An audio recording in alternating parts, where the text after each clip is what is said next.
Platt, platt, papperlapapp.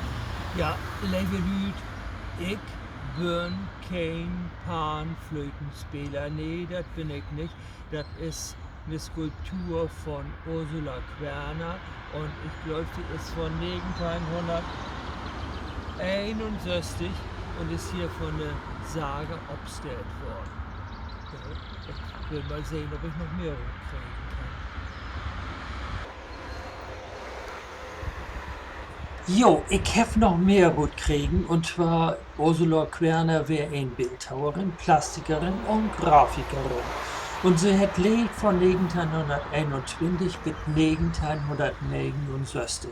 In Dresden käme sie auf die Welt und in Hamburg ist sie von der Ehe gegangen.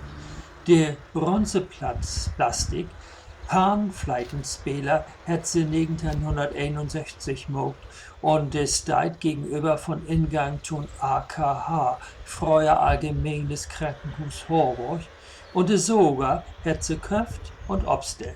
Jo, wenn dir dat gefällt, dat ich jo de Kunst in Ruhm für all Lüd fürstel, secht wohl Pieps. Und nun nochmal auf Hochdeutsch.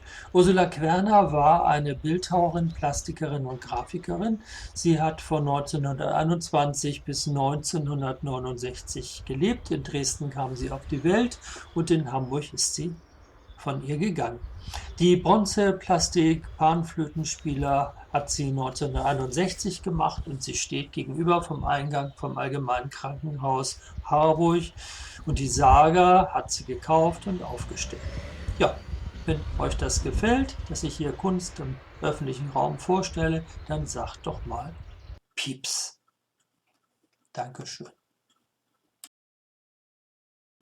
Und wenn Sie mehr wissen wollt über Ursula Querner, dann könnt ihr wohl bei Wikipedia noch kicken. Da kommt ein Link dort oder ein Hinweis. Ja, wenn ihr noch mehr wissen wollt über Ursula Querner, dann gibt es die Möglichkeit, das bei Wikipedia zu tun. Da kommt gleich ein Hinweis.